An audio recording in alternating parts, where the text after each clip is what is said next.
G'day folks, in this video I'm going to cover the basics and walk you step by step through how to set up your new fishing rod. Hey you! You're watching Robbie Fishing. Now the first thing you want to do is get your fishing rod and make sure it's ready.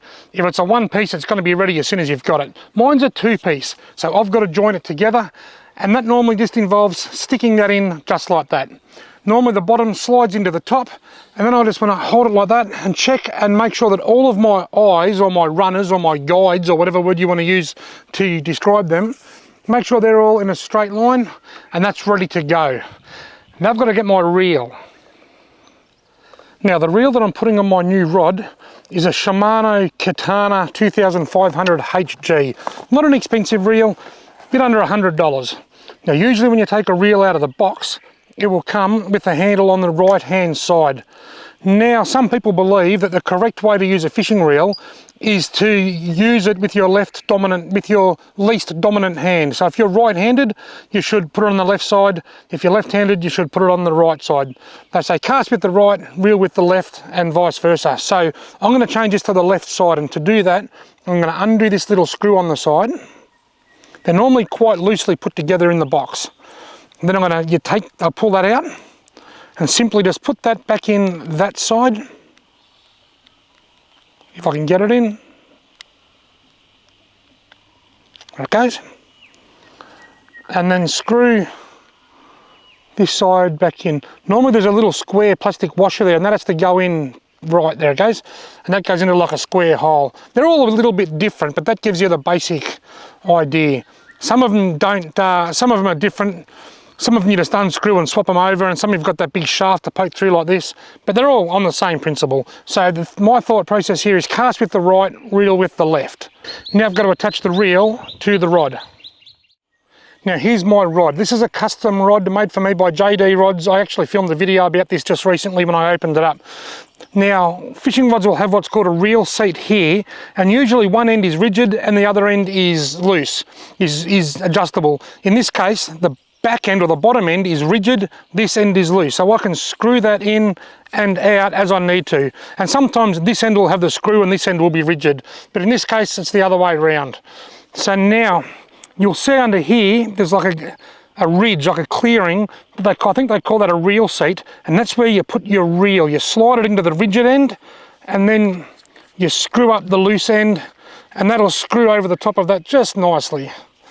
So that's attached the rod to the reel. So I've got it left-handed the way I want it, and it's attached to the rod. Now I've got to put some line on it. Now the line that I've decided to put on this rod is Shimano X-Age or X-Age, I'm not sure how you pronounce it, 6-pound monofilament line. I've never used this before. This is the first time I've used this line, and I'm just going to try it and give it a crack. Normally I use Maxima Ultra Green. I've been using it for years and I've always liked it, but every now and again I like to try something different and to see how it goes.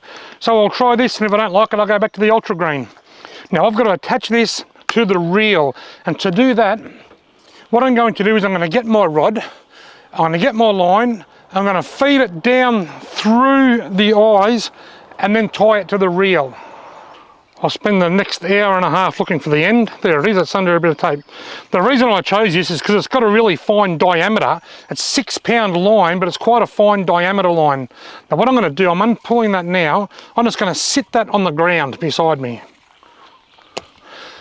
Now as with most things in life, there's probably about 6,000 ways to do this. Basically all I'm doing is teaching you how I do it in the hope that you can get some information out of that. If you already know how to do it, and you're doing it differently and that's working, that's fine. Do whatever works, but this is how I do it. So I'm gonna run that down through there and go through all the eyes. Some people call them eyes, some people call them runners, all the way to the bottom.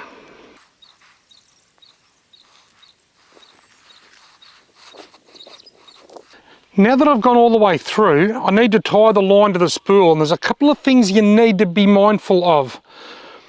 Make sure that the bail is open. That's a bail, that's called a bail. If you just tie it down with the bail closed, it won't work. You'll go to turn the reel and no line will move. So you want to open that and tie it to the bail, or if nothing else, if it's closed, pass it under the bail to tie it. But it's easier just to open it and tie it. Now, one of the greatest tips that you'll get is that if you're using braided fishing line, you should always put some form of monofilament line at the bottom, because monofilament line, or nylon line as you might like to call it, will really grip the spool and you'll have no issues. Braided line, however, is a lot more slippery, and what will happen, the spool will turn inside the line and the line won't move. So you'll be turning the handle like that and the whole spool of line will be spinning around, but it's not gripping the spool, and that's no good to you. And you have to take it all off and then start again. So if you are using braided line, it's always a good idea to put a little bit of monofilament on the bottom first, even if it's just 5 or 6 meters, just enough to grip the spool, and then tie that to the braided line and tie it all on. Another tip that I like when I'm doing this sort of fishing is when I'm setting up a rod, I don't like backing. I never use backing on a spinning reel. I always just tie it to the spool and I use one spool all the way through. The less knots, the less hassles. Backing is better off on a fly reel. That's my thing, that's what I think anyway.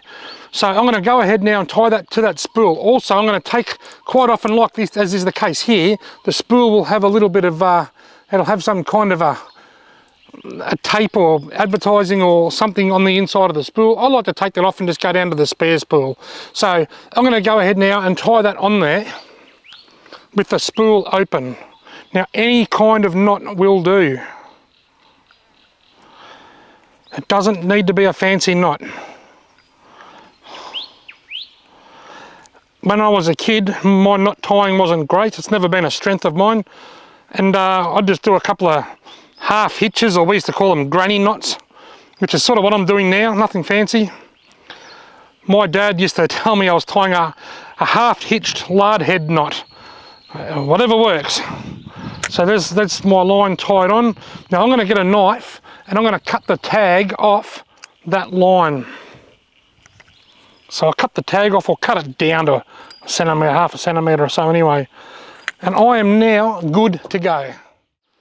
You can see there the line's tied on, it's ready to roll. Now it's just a simple case of spooling the line, and I'll stand back a little bit so you can see me do that. Right, now what I like to do now is just lay the spool on the ground and reel the line in, keeping an even tension on the line. Some people like to put the spool in a bucket so that it can't go stupid and go everywhere, and that's okay. Some people like to get their kids to put a pencil through it and put their thumbs on it just to keep a bit of tension on, and that's okay too. And you can actually get fancy winders that you can attach here and just wind them on, and whatever works. But this is what works for me. I normally just put that up against the top of my leg. I put the line between my thumb and my index finger, and then I keep an even tension. I do this because I want tension on it. If I wind it on without tension, it becomes more prone to tangling. But if I pinch too hard on the line and put too much tension on, it makes it a bit difficult to cast because it grips too tight. So just an even tension, and nothing too firm, nothing too loose. Now my spool is running around like a chook with no head here. It's just gone between my legs. That doesn't usually happen. There it goes over there now. That's okay.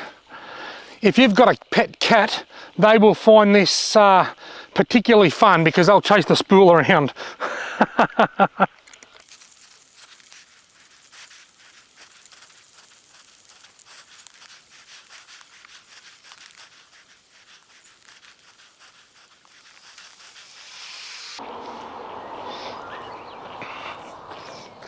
Right, so there's my spool all filled up. There's still a fair bit of line on the spool here. What I'm going to do now is I'm going to break the line, and being 6-pound line, it should just snap. Now, one really important tip when you do this is don't overfill the spool. You don't want to put too much line on, otherwise when you cast, it will just keep trying to come off and you'll get a lot of tangles. You want it full. The fuller it is, the better it will cast, but you do get to a point where you have too much of a good thing, and then when you cast, it'll spool off the end and you'll have issues. So fill it, but don't overfill it. I'm about 1 millimetre or so in from the top, and that's ready to go. Now, I'm not going to show you in this video how to rig it up, because that's not what this video is about. I have got other videos on how to rig. I have actually got an older video on how to do this, but it was time for an upgrade. So because I'm not rigging it up, what I'm going to do is wind all the line in, and a lot of reels have a little thing on the side called a line clip, and I'm just going to clip that line under that line clip, and you can see that, you should be able to see that just there. If that's focused, you should be able to see the line under the line clip just there. That's clipped up, ready to go. Well, there you go. My new rod is ready to rock and roll. My new reel, new line, new rod, new setup. I cannot wait to go and christen it. This is going with me on my next fishing adventure. I hope you found this video informative and useful, and I hope it's helped you out. If it has, why not give it a thumbs up and hit the subscribe button and subscribe to my channel? Then hopefully I'll catch you in my future videos.